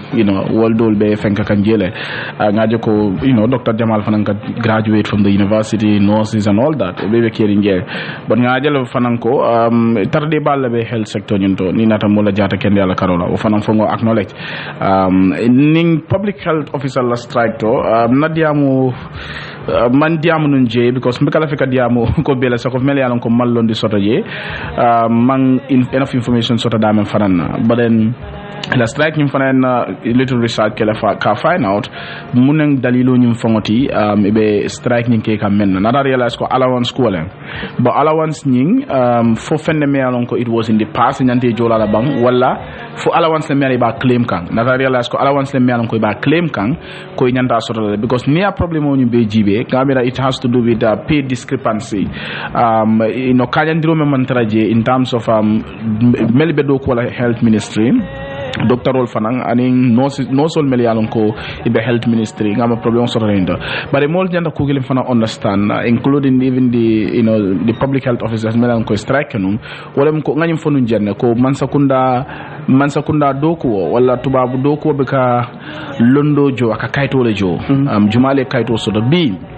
ni tan dolla university of the Gambia ese mo tara jemi alon ko master's degree la babulu do PhD ba me master's degree soto wala londo soto katami me PhD soto okay bari kayto la karola ni me PhD soto e bolo jola ese mo tara je PhD babulu yedo tara je professor le mati bari me PhD soto le londo soto katami nyundo la me professor soto bari be professor le jola katam matede yedo tara undergrad le babulu bachelor's degree atele londo soto katami me master's soto bari ibe master's ni holda ni na jola mo so ngamina wo problem o soto ta health ministry be pare la nyum public health len strike be ni na rajibe nying dunda konale yika doctor le jobake wala doctor me alan ko nata do ko wala health ministry ko lo jobake no sol me alan ko because no sol le most of these directorate positions ngame up to 18 directorates wala be ministry of health the ministry has more directorates than any other ministry in this country, even including agriculture. So all those beje jama beje kake no so leltunu. So kaje ko public health officer do la fana ke ko wol jo bakele than them. And then one of their demands I had, I was told from credible sources that they also requesting for what they call on call kaka men me an ko doctor le kake bake because ke la loptano to and all that not but where the public health officers also need on call because quand même folem ko tol fana ya need le inyanta kala ni at ke fana nyanta ke jo allowance na but dol quand même agi wolem ko public health officer lo do ko kaka men amanke life threatening do ko wati non la agi men lo wati ko amanke life threatening do ko nem bi do absolutely is life threatening because ni ajibe batar ko covid-19 itel le multimillion lanko itel le benon containment area nyindo ando ni ajibe they will be the first to be exposed to it more than anybody. No, I understand. The mafoko come to la Carola. Coming from all the argument out there. Alamba njaj kai fe ndako na finding skele. And when I talk to some people, they'll come and follow ko to la doko is not life threatening. What I mean by life threatening, man ke to fangolti. Coming ikamel sab. Let's say B ka dinungol pengo and some of the services ikamel provide in the hospitals. Amanke ko nimol di wala lodulato ibe fala. B nin doctorol be site ko manta doko kela. Yalo massible. No school will take off. No.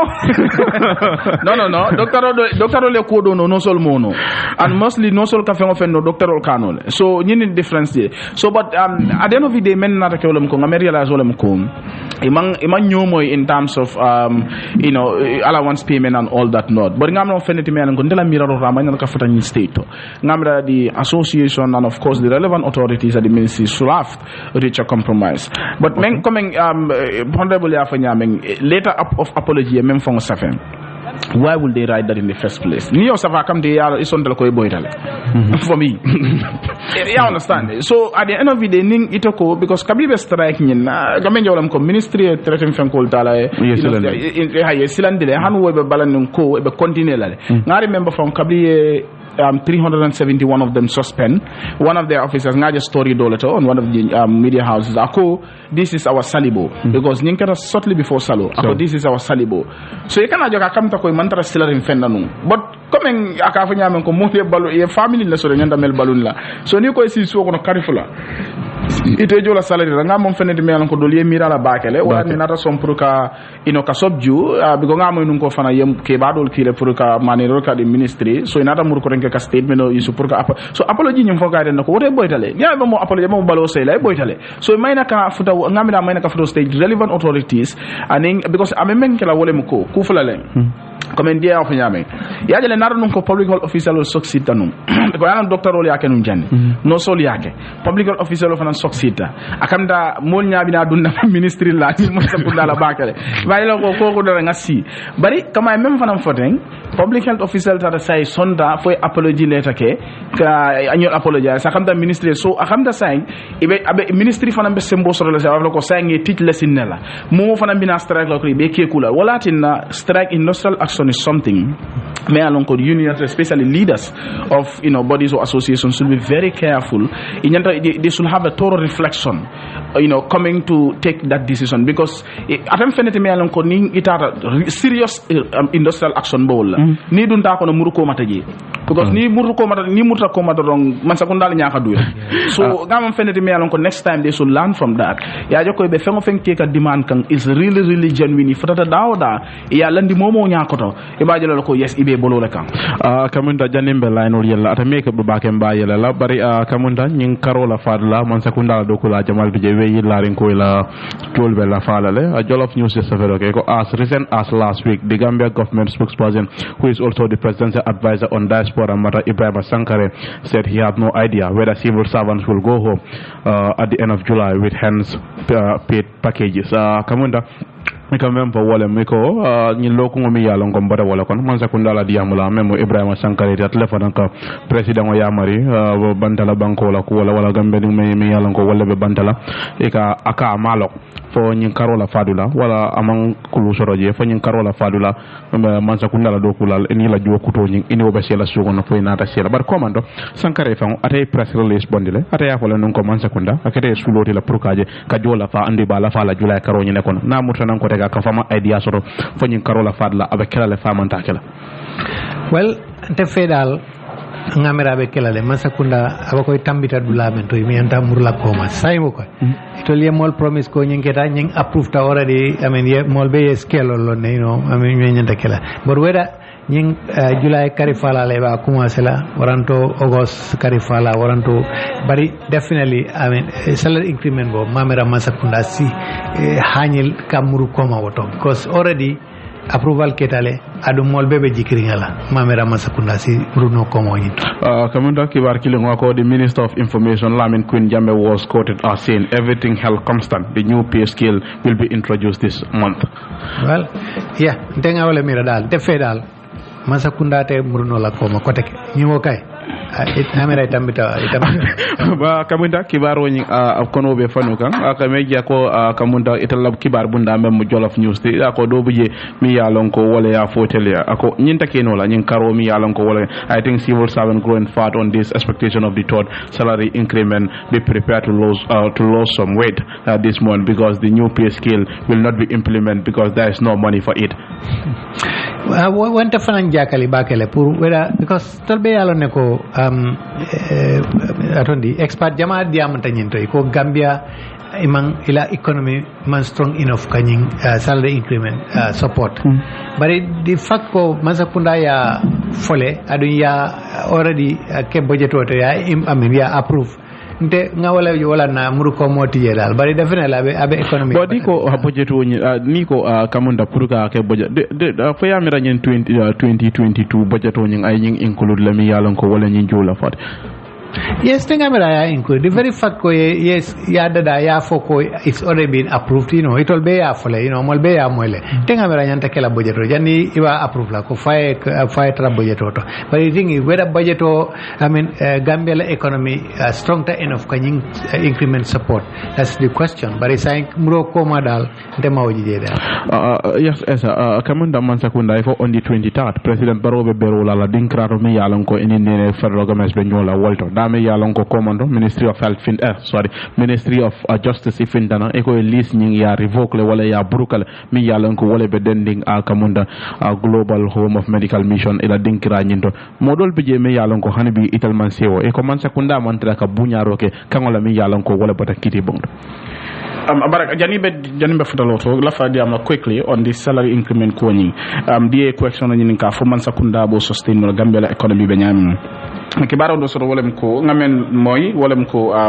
nying demaro nying kamta World Bank clube afon kan to help salary increment nying with regards to the new pay scale. So new wakata fanang what I am told by someone who works in the ministry is that it's going to be for a 5-year period. After the 5 years, whether the government can sustain this or not is the $1 million question. I don't like saying $1 million question, but $1 million question. So one penalty me alon ko nyanta reflect lo ba bara fa nyamin atam da muruko mota keno la bari niemol promise nyina especially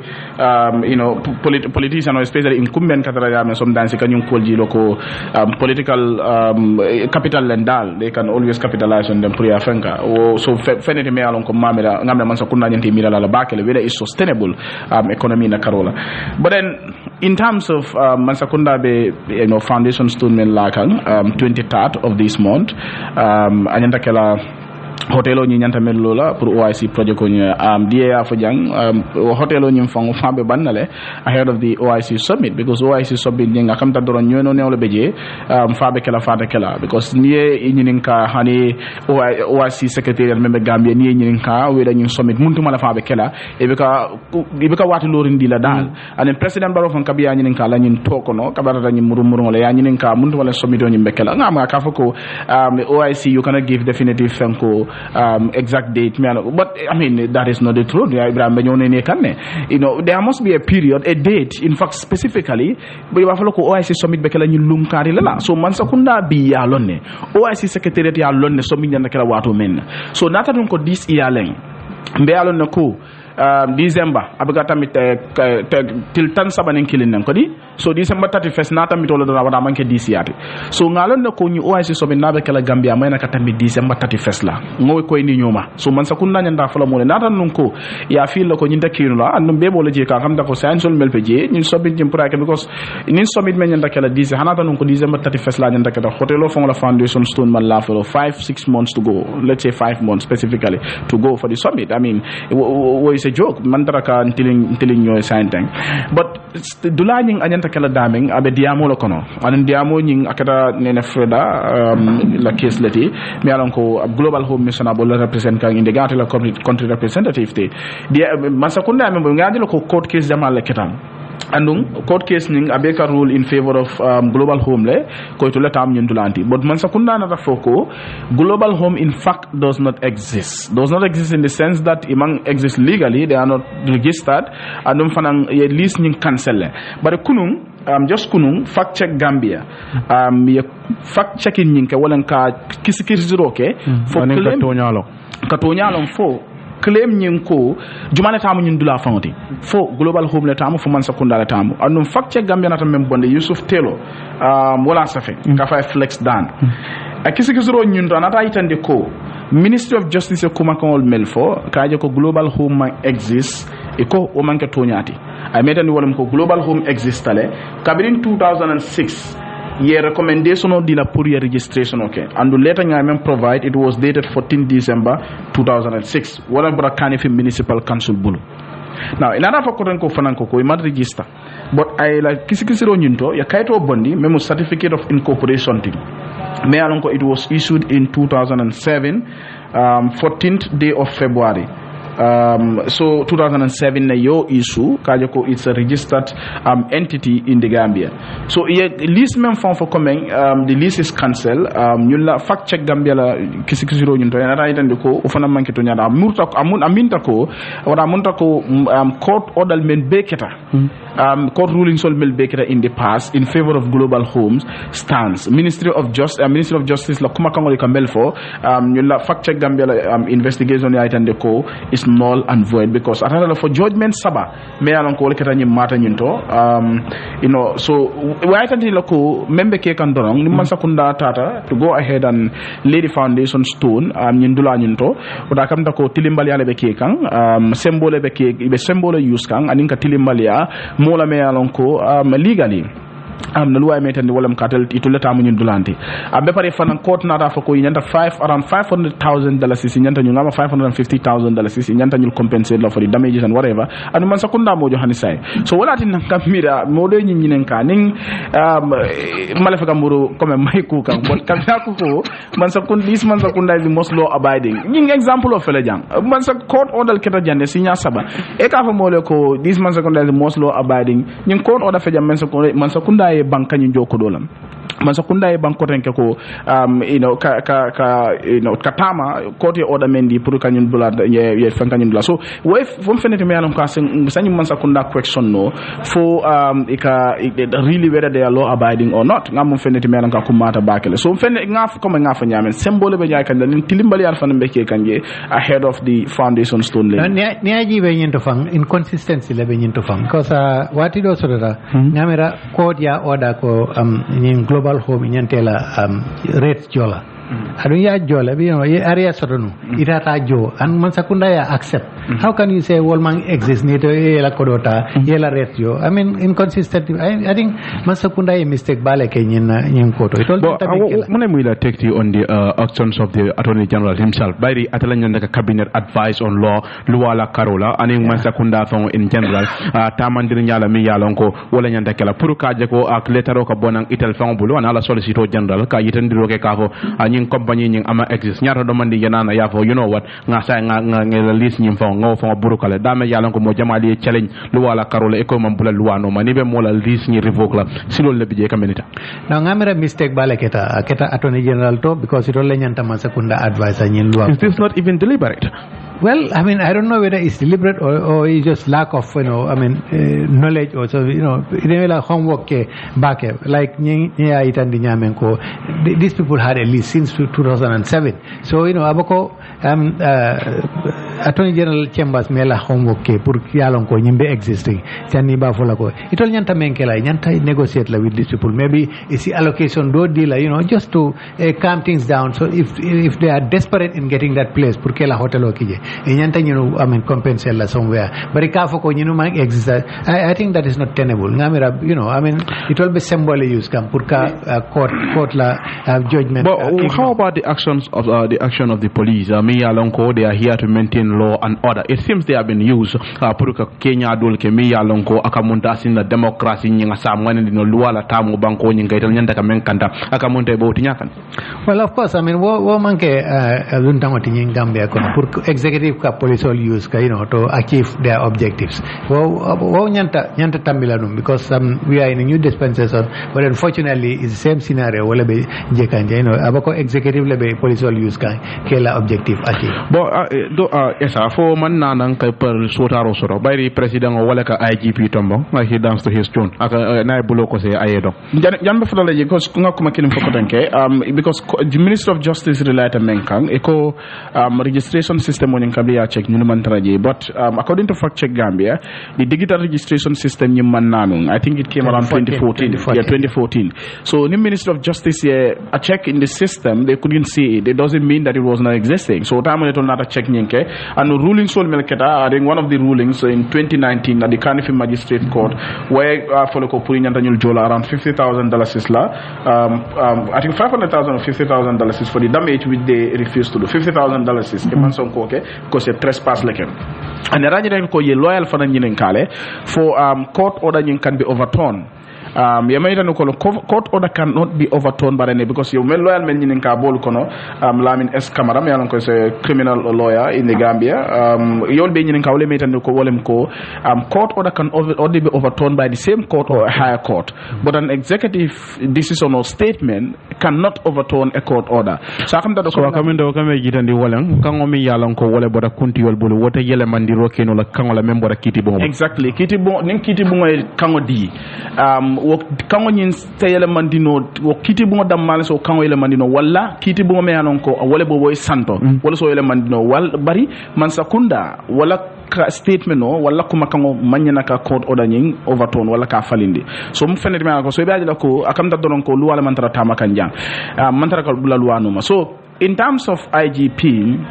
you see Ebrima just last week lengo few days ago ngaje ko Yanko Babaji and Co have been sentenced to death for the murder of Solo Sanyang all the way back in 2016. And I come down to the police soul, well, the security, they are not learning from this. You see, being in Mansakunda, Mansakunda, Donata, Amanka Konyanda, another TRRC, no time of Ansotola, to go honest, because according to Mbuluma time also. You just hold people for account. You hold them to account for what they have done in the past. Punitive action. Exactly. So, you see, I mean, impunity, me along Komota, Kalagin Banko, Kamole, Bulonyam.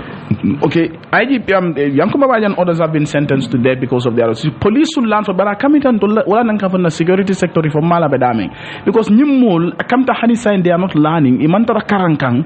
Tilimbali al Meltam Bonko, Camela Lonko B, Ibe Donka, the same tune lela, they are dancing to that tune, they are paying the price for what they have done in the past. I come to Mantara Karankang. So, I'm going to be because Nene men complain. Even when she was arrested, she was harassed. Like, continual saba, ala nail salt, and golbe kuntuta. I mean, where is the human rights that we talk about? That the police, because Nico law and order, police don't maintain. Ibrahim. Court ye order D. You see, wala nanko mansakunda kama mwana so bulu saba. Judiciary, executive, legislature. Legislature ka luwal dida. Okay? Judiciary ka interpret le. Nin judiciary interpret, executive nyana menga won ka implement, ka enforce. B, nyin case bola nyama. Legislature luwale dida. Kabi fata judiciary tata court ni mata tata court ya interpret eko nyina nyanta ramala so nim police ol tata auto bi wala nene même fala kuma kontra nani be confrontation ya jamba ko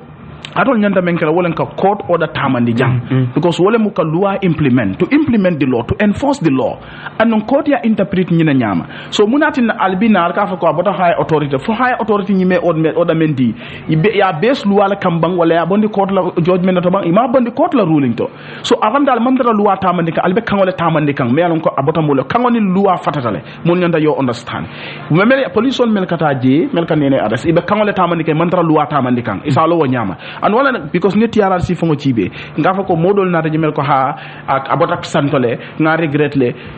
akam dam mantara karanka wala sinin sama dol fanam bina sila le ka fa molo ko ha abota je mankuno ni je kuno jere because an unlawful order should not be obeyed ndemaje dulato and mo manyana ka songal security nyande ke kula bagale ko kon so IGP is appointed by the president. Obviously, Hanatar Nunko IGP is appointed by the president, but the president will be cool order deacon, proving some of these arrests and orders things to be done. I think out of principle, out of honesty, out of integrity, you shouldn't allow that to happen because court order will be caring. Exactly. And in a statement on Milbeka Finti, Minister of Justice statement, if you court from all I come take half a doronko, Atul Kalatala, and Tolmendiata and Molamanda, Sembutala. So I'll defend knowledge. So I think you can ko bi Ebrima ñinyan abala fa warta mo jama fo man tara ñim fokam bi nitata media house jamato this matter is not even given that attention I may require mostly kamenje video ñim fo nene la ka fam video share on fenkoto modol ba nen ko itala jumati man sakunda ko ten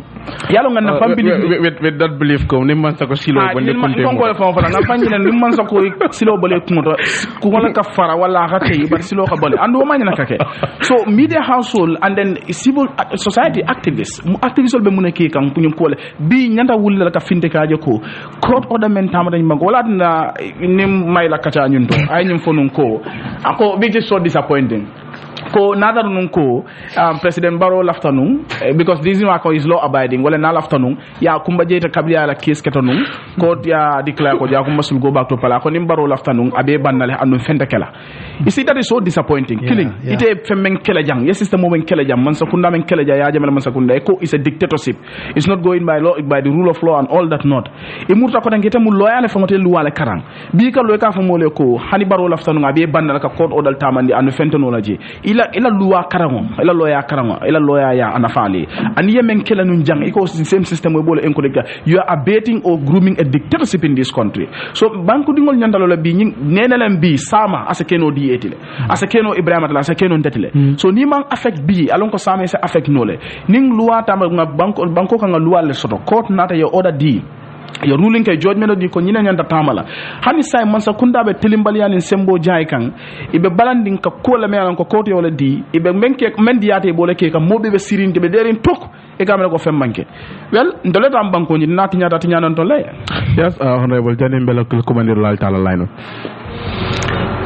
yes I am for I think am for I mean man sa kunda nyanta nyinko ya nyanta handle la nyame ima handle wo nyama itol nyanta kabe yaje ko nyimbeke ka nyanta nene nyol kumandila I mean global home kumandila in fact nene fango ya fole ko at the very beginning itol le President Barrow jele and President Barrow promised them that they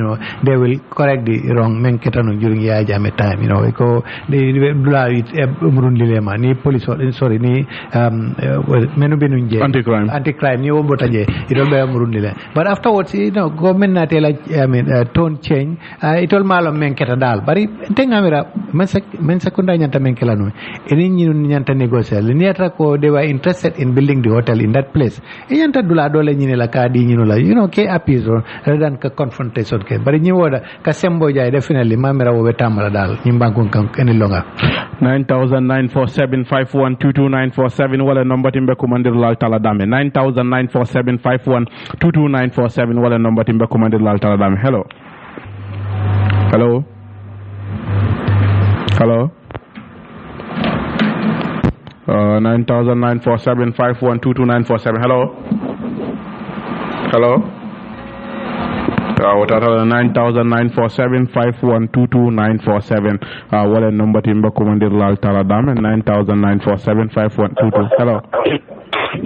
hello yes assalamu alaikum wa alaikum salam Sanyang naam ngejo yo kacadia abaraka kumol de la puri yo kuma kendo gele de to kajindu na ora abaraka yo concerned about nakala citizen alliance citizen alliance saying that la puri kay jaxalo la mu ila ko mo jaxalol de because la puri bi ta kanyande momo mi ni beke abiato ko akala ring general boja kana body ona mana ko sara hulire mbay mu gable de gab woni ñi mankilen citizen ala okay citizen deputy kana boya Ismail okay but even the same citizen kana kay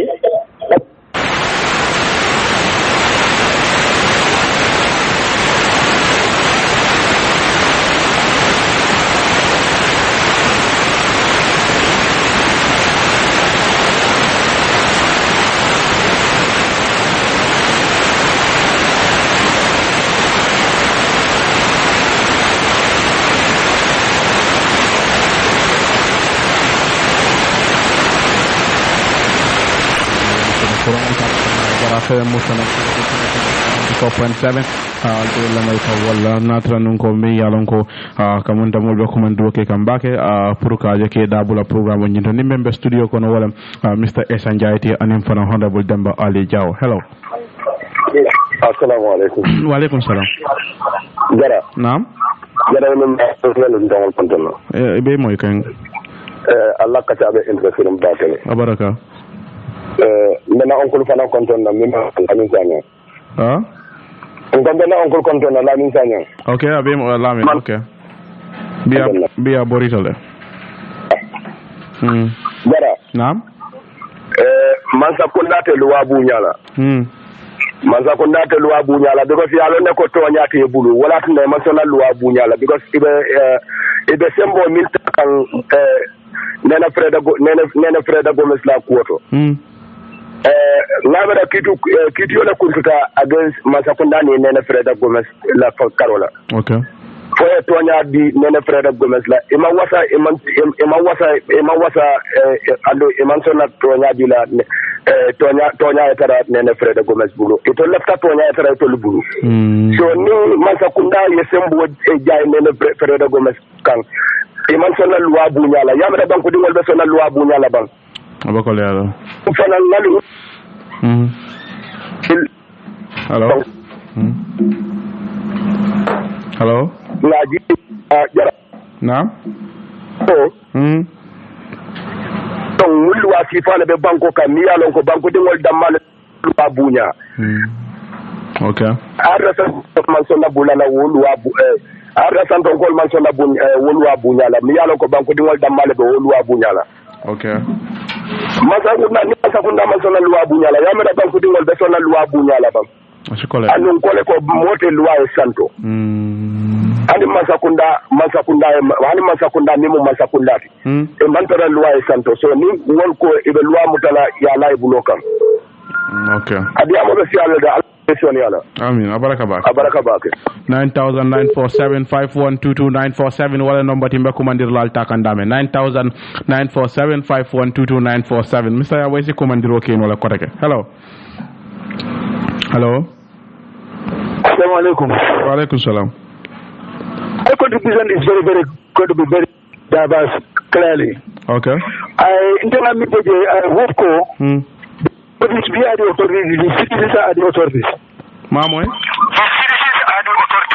Citizens are the authorities. Radio tala wale jampale bajala nga nyomo yam. Hello? Kamunda water 9947512294 wala number timbe commande lalta. Hello? Alaikum salam. Mbijang korran.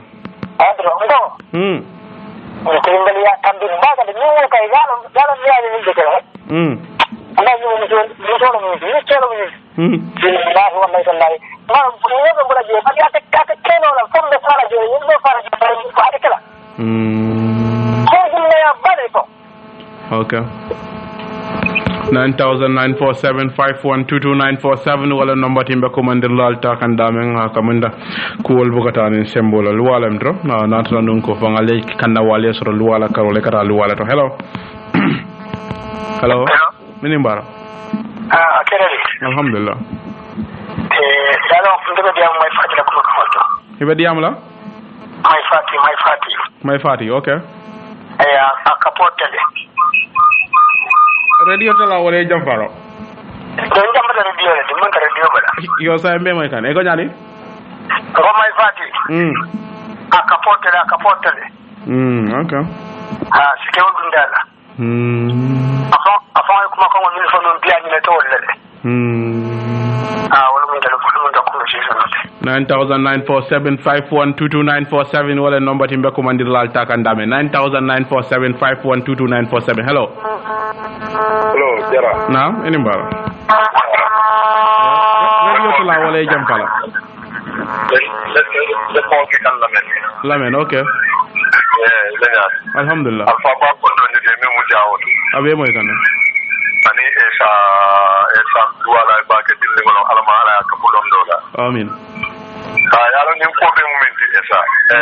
Jara. kela fular be dunia kidi fay kelo anin sonde me joya kelo okay ni mo mo Gambia ne de pola okay mo be le de ba ali jawlo ali ko mi di jam Sénégal okay radio tala wala jam fala hani say please yes jam kaberata amon be de hani say ko be iya puto le sabba ya bi de polo de barbado ko fane kabi okay commando ke kodake 994751229947 wala number timbe commandir lal takandame hello assalamu alaikum wa alaikum salam eni bar ani baranga kan tegale way elafa ko la fita diam wala demande aja go ahead diam ko na mera Gambia alkanyilal be kaatu ko alñina sa ca dawda wato binna abijan Seku Sabali aning fonna fas ben ko le fonna fasa wala ban elo case okay roya garan jamin ta fo jawra ko the case is too premature I fa nyamo ko no 1 year after Aisha Seku Sabali ke vice president di albiato wala le ban okay mo ko ka kelle bari dunya de tanne thank you dunya wetenne yes all right okay ngamela honorable yo case kala muta akamem foten ako Seku Sabali nafa saho ako jawara ko the case is too premature na yalo amera be case me rifato wala mo sana mane anin Seku Sabali nyol kabiri accused of corruption okay and not the case not I mean well of course some of them were found guilty and other things then among atambita wala drong election on attack and Jawara Seku Sabali appoint even though he are found guilty for corruption but I mean Jawara nata appoint as vice president ngamira ka wala rifato here well, I don't think that should be a good example most may use no hence even thought not Jawara or whosoever near lu have violated is just a yellow wallet yeah well that's it hello no anybody hello 994751229947 wala number timbe commandir la tala dame commandir la fula ba wol tala janimbe fit la studio kon hello naam eni mbara ma tiram ko fana tanje ya tanje eni mbara mbala konto national la ni la lon tawle ngejo yo baraka 994751229947 wala number timbe commandir la takan dame commandir la fula ba wala tala janimbe fit la studio kon hello naam eni mbara abaja alhamdulillah yeah Ebrima jaram be konto la ni la dun down Sanyang ani honorable Ali Jaw wala be mo kan yeah alla programme be diari mbake len kal follow up baraka yeah but I mean lam saka me wala politician or many alon ko banko ka they should be hold accountable we should hold them accountable more many alon ko people like my party and others previous time this is what the government is doing next minute they come and phone out we are expecting them that for anytime they can come in government so almost even that we should be very careful about them all right okay and also then Fred Gomez la case ni government yana ka luwa bunyala they should or yana ka luwa bunyala pro all citizens who men fana be also all fana de luwa bunyano but ni don mo masa fundari idol man luwa bunya so idol ma expect ko banko de fana yana ka luwa bunyala example o yana ka follow it on lela okay then you try by all means court ruling men bula what the banko sambala nyama baraka bake kamanda ya baraka bake handi molbe komandiro la war radio do ko mo wato men traje man siya ko take kamanda wato bandala fereng pour ngona finte studio kono modul fana yena nam barala baraka bake alka wato men da ka blog Gambian politics program no men kanale dimanche ka botala nani kata la woro alka contribution o men ka kadia molbe bake bayri natal man trabanta alki la moy radio la wala radio studio ni na lo nyim fang atena fa sot la wanyama ala baraka bake mbelu ndangol bula wolto yesarota ke tentu bake ke yayi yela wato men bula kanana King FM radio 94.7 pruka kaja ko la mi yalon ko wolle be denni banko la ko la bari banko doko atamo kacal baraka bake honorable Demba Ali Jaw baraka bake Ibrahima kontaan ta bake ka participate in program to ado interesting ta bake ko itam male ko amen lammo la fang ye penjama karanyin kacato ado itol fan na participation important ta bake nyim program to baraka bake honorable Demba Ali Jaw yes esa baraka bake ko ke Gambian politics program o nyuta ya baraka comme ka lamodal tentu ke jay mi fana la lodu la ko mata bake la reni natato bari comme ka fa nyamen doron banko do ko fenete mi alon ko wakilo lek mani fana ndiam ta men na jam mi alon ko politician la karola ke hold to account amanya kabalen ke konti bonda amanya nakaka ko men ila barako wal damati bari la fo ko ngol fana o fana ko mata bake pour ke hold to account for that be duwala de fana ala samma nyato